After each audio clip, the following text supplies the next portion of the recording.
నమస్తే ఫ్రెండ్స్, నేను ప్రవీణ్ సుంకరి. ప్రతిపక్ష పార్టీలు అధికారంలో ఉన్న రాష్ట్రాల ముఖ్యమంత్రుల మీద బీజేపీ పార్టీ తుపాకీ గురిపెట్టిందా? కొత్తగా చేస్తున్న రాజ్యాంగ సవరణ 130వ రాజ్యాంగ సవరణ వల్ల ప్రతిపక్ష పార్టీల్లో ఉన్నటువంటి ముఖ్యమంత్రులను ఏరేసేలాగా, అక్కడ ప్రభుత్వాలను కూల్చేసేలాగా బీజేపీ పార్టీ ఆ కొత్త రాజ్యాంగ సవరణ చేయబోతా ఉన్నదా? పార్లమెంట్ లో ప్రవేశపెట్టిన బిల్లు దేనికి సంకేతం? ప్రతిపక్షాల పార్టీల అధికారులు ఉన్న రాష్ట్రాల్లో పూర్తిగా ప్రభుత్వాలను కూలదోసి బీజేపీ ప్రభుత్వాలను, లేకపోతే సొంత కుంపట, లేకపోతే ఉమ్మడి వీళ్ళకు అనుకూలంగా ఉండే ప్రభుత్వాలను ఏర్పాటు చేసుకోవడానికి కేంద్ర మోడీ షా ద్వయం ఆలోచన చేస్తున్నారు అనేది ఇప్పుడు దేశవ్యాప్తంగా చర్చ జరుగుతున్న అంశం. మొన్నటికి మొన్న రాష్ట్రాల్లో ఓట్ చోరీ జరిగింది, దొంగ ఓట్లు వేయించారు, లక్షల ఓట్లు దొంగ ఓట్లు వేయించారు అని చెప్పేసి రాహుల్ గాంధీ ఒక పెద్ద ఎలిగేషన్ పెట్టిన దేశవ్యాప్తంగా అది సంచలనం సృష్టించింది. అది మర్చిపోక ముందుకే అమిత్ షా నిన్న ఒక బిల్లు పెట్టిండు పార్లమెంట్ లో.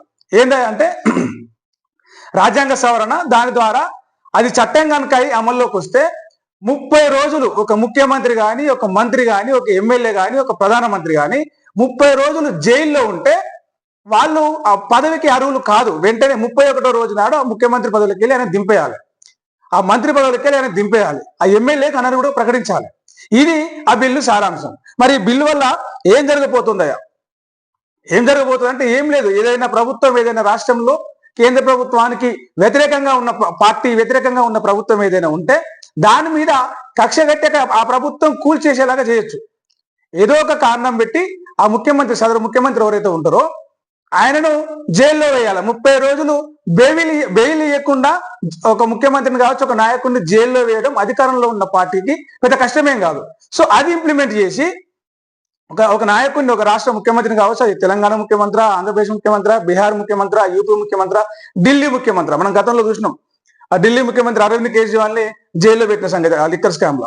సో అట్లాంటి తెచ్చి బెయిల్ ఇవ్వకుండా 30 రోజులు జైల్లో ఉంచగలిగితే చట్టం ప్రకారం 31వ రోజు నాడు ఆ ముఖ్యమంత్రి ఆ పదవికి అర్హుడు కాదు అనేది రాజ్యాంగ పరంగా చేసేస్తారు. సో దింపేస్తారు ఆ చర్యలకు వెళ్ళి. మళ్ళీ అక్కడ దింపిన తర్వాత ఏం చేశారంటే అంతకన్నా ముందే అక్కడ ఆ పార్టీలో ఉన్న ఎవరైతే వీరికి అనుకూలంగా ఉంటారో వాళ్ళని తమ వైపు లాక్కోవడం కావచ్చు, కొత్త పార్టీ పెట్టించడం కావచ్చు, పార్టీలో లుకలుకలను ఆధారంగా చేసుకొని పార్టీ అసమ్మతి పెట్టడం కావచ్చు, ఇట్లాంటివన్నీ చేసేలాగా ఈ బీజేపీ కేంద్ర ప్రభుత్వం తీసుకురాబోతుంది. ఈ రాజ్యాంగ సవరణ అనేది ప్రజాస్వామ్యానికి గొడ్డలి పెట్టు, ప్రజాస్వామ్యానికి పెద్ద ప్రమాదం అని చెప్పేసి రాజకీయ విశ్లేషకులు అంటా ఉన్నారు.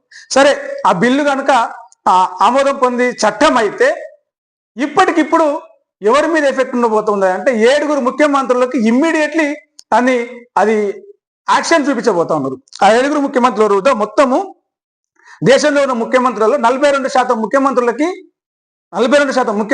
13 మంది ముఖ్యమంత్రులు, 30 ముఖ్యమంత్రులలో 13 మంది ముఖ్యమంత్రులకి ఈ తీసుకురాబోయే బిల్లు చట్టం అయితే ఎఫెక్ట్ ఉంటుంది. ఎఫెక్ట్ కాదు, ఇమ్మీడియట్లీ వాళ్ళను ముఖ్యమంత్రి పదవికి అనర్హుడుగా తీసేయచ్చు. సో అది ఎవరో చూద్దాం ఒకసారి. మొత్తం 31 మంది ముఖ్యమంత్రులలో 13 మంది మీద తీవ్ర ఆరోపణలు ఉన్నాయి. అందులో 10 మంది మీద హత్యాయత్నము, అత్యాచారము, లంచము, కిడ్నాప్ చేయడం లాంటి కేసులు ఉన్నాయి. ఈ 10 మందిలో కూడా మళ్ళీ 7 ఇమ్మీడియట్లీ దానికి సంబంధించి ఈ బిల్లు, ఈ చట్టం ఇంప్లిమెంట్ అయ్యే సిచ్యువేషన్ లో ఉన్నారు.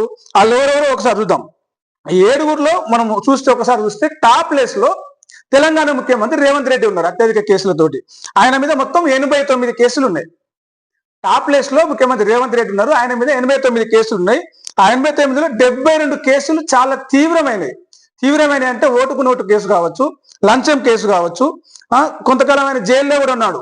ఆ జైలు శిక్ష అనుభవించిన కారణంగా ఈ బిల్లు చట్టం అయితే ఇమ్మీడియట్లీ రేవంత్ రెడ్డి మీద ఆ ఎఫెక్ట్ ఉండబోతా ఉంటది. ప్లస్ దుష్ప్రవర్తన, ఇరు వర్గాల మధ్యలో విభేదాలు, విద్వేషాలు రెచ్చగొట్టేలాగా చేసిన ప్రసంగాలు అనే దాంట్లో మొత్తం 72 కేసులు తీవ్రమైన కేసులు ఉన్నాయి. మొత్తం 89 కేసులు. దేశంలో ఉన్నటువంటి ఈ 42% ముఖ్యమంత్రులు ఎవరైతే ఉన్నారో ప్రమాదంలో 31 ముఖ్యమంత్రులలో కూడా నెంబర్ 1 ప్లేస్ లో ఎక్కువ కేసులతోటి సీఎం రేవంత్ రెడ్డి ప్రమాదంలో ఉన్నారు. ఆ తర్వాత చంద్రబాబు నాయుడు, మన పొరుగు రాష్ట్రం ఆంధ్రప్రదేశ్, చంద్రబాబు నాయుడు మీద 19 కేసులు ఉన్నాయి. ఇందులో కొన్ని తీవ్ర అవయవాలు ఉన్నాయి, ఆధారాలు ఉన్న కేసుల్లో కూడా ఆయన మీద కూడా ఒకటి ఉంది. అందులో ఈ ఓటుకు నోటుకు సంబంధించిన దాంట్లో కూడా ఆయన పాత్ర కూడా కనిపిస్తా ఉంది. ఇక ఎంకే స్టాలిన్ తమిళనాడు ముఖ్యమంత్రి, ఆయన మీద 47 కేసులు ఉన్నాయి. 47 కేసుల్లో తీవ్రమైన కేసులు అంటే రాజ్యాంగం ప్రకారం తీవ్రమైన కేసులు, తీవ్రమైన సెక్షన్లు ఉన్నవి 11 కేసులు. అది అట్లా ఉంటే ఇక కర్ణాటక కాంగ్రెస్ పార్టీ ముఖ్యమంత్రి ఆయన మీద 13 కేసులు ఉన్నాయి. ఆ 13 కేసుల్లో 6 కేసులు చాలా తీవ్రమైన కేసులుగా ఉన్నాయి. ఇక జార్ఖండ్ ముక్తి మోర్చా, జార్ఖండ్ ముఖ్యమంత్రి శిబు సోరెన్ కొడుకు హేమంత్ సోరెన్ మీద దాదాపు ఆయన మీద కూడా 5 కేసులు ఉన్నాయి. 5 కేసుల్లో 5 కేసులు చాలా సీవియర్ కేసులుగా ఉన్నాయి. ఇక కాంగ్రెస్ పార్టీకి చేరినటువంటి హిమాచల్ ముఖ్యమంత్రి సుఖ్వీందర్ సింగ్ మీద 4 కేసులు ఉన్నాయి. ఇక పినరయి విజయన్ కేరళ ముఖ్యమంత్రి, సిపిఎం పార్టీకి చెందినటువంటి వామపక్షాల ముఖ్యమంత్రి ఆయన మీద మొత్తం 2 కేసులు, ఆ 2 కూడా ఐపీసీ సెక్షన్లు, తీవ్రమైన సెక్షన్ల కింద ఉన్నాయి. ఇక సిక్కిం క్రాంతికారి మోర్చాకు సంబంధించి సిక్కిం ముఖ్యమంత్రి పిఎస్ తమాంగ్, ఈయన కూడా బీజేపీ ఇతర ముఖ్యమంత్రి, ఈయన మీద ఒక్క కేసు కూడా ఐపీసీ సెక్షన్ లో తీవ్రంగా పరిగణించే కేసు. ఇంకోటి ఆమ్ ఆద్మీ పార్టీకి ఎదురు పంజాబ్ ముఖ్యమంత్రి భగవంత్ మాన్ సింగ్, ఆయన మీద కూడా ఒకటే కేసు ఉంది, అది కూడా తీవ్రమైన కేసుగా పరిగణిస్తా ఉన్నారు. సో ఈ కేసులన్నింటిని బట్టి చూస్తే టాప్ ప్లేస్ లో ఉన్న ముఖ్యమంత్రి రేవంత్ రెడ్డి, తెలంగాణ ముఖ్యమంత్రి, ఆయన మీద ఈ బిల్లు చట్టం అయితే ఇమ్మీడియట్లీ ఇది ఉంటుంది. ఎందుకంటే గతంలో 30 రోజులు కావచ్చు, ఇంకెక్కువనే జైల్లో ఉండొచ్చు. అయితే ఒకవేళ ప్రతిపక్ష పార్టీలో ఏదైనా రాష్ట్రంలో ఒక ప్రతిపక్ష పార్టీని కూల్చాలన్నా, ముఖ్యమంత్రిని మార్చాలన్నా ఆ పార్టీ అధిష్టానం చేతిలో ఉండదు ఈ బిల్లు చట్టం అయితే.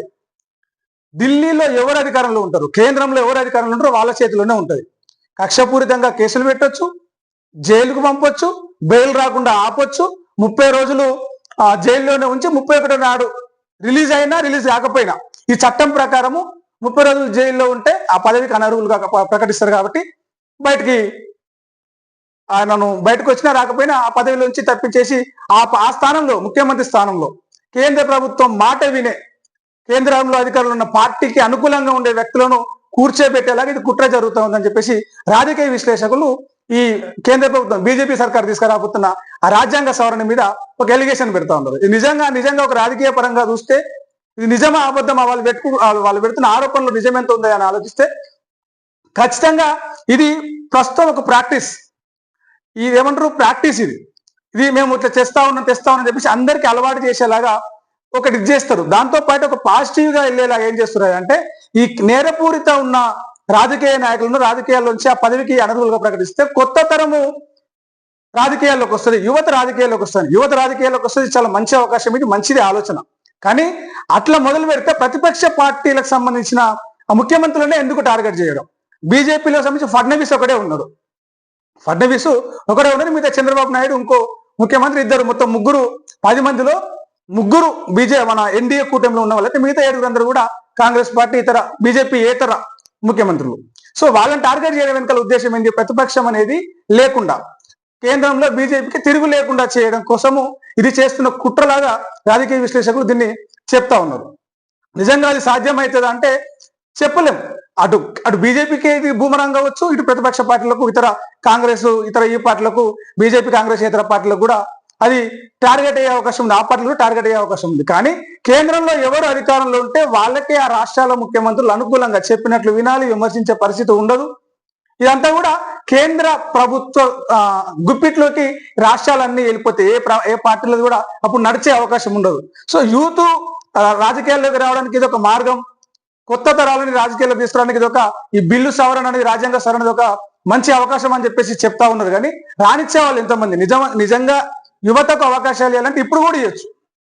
ఇప్పుడున్న పరిస్థితుల్లో కూడా యువతకు అవకాశాలు ఇచ్చి వాళ్ళు రాజకీయాల్లో రాణించేలాగా చేయొచ్చు. కానీ అలాంటి అవకాశాలు ఇవ్వకుండా ప్రతిపక్ష పార్టీలను దెబ్బ కొట్టేలాగా చేస్తున్న ఈ బిల్లు ఎంతైనా ప్రజాస్వామ్య వ్యవస్థకి, భారత ఎన్నికల వ్యవస్థకి, పార్లమెంట్ వ్యవస్థకి ప్రమాదము. ఇది కొంత ఆలోచించదగింది. మేధావులంతా కూడా ఆలోచించి దీని మీద తమ అభిప్రాయాలు అని చెప్తే బాగుంటుంది. దీన్ని మరి ఎదుర్కోవడమా, దీంట్లో ఇంకా ప్రత్యామ్నాయాలు ఏమైనా చేసేలాగా చేస్తే కొంత ఉపయోగకరంగా ఉండే అవకాశం ఉంది. Thank you.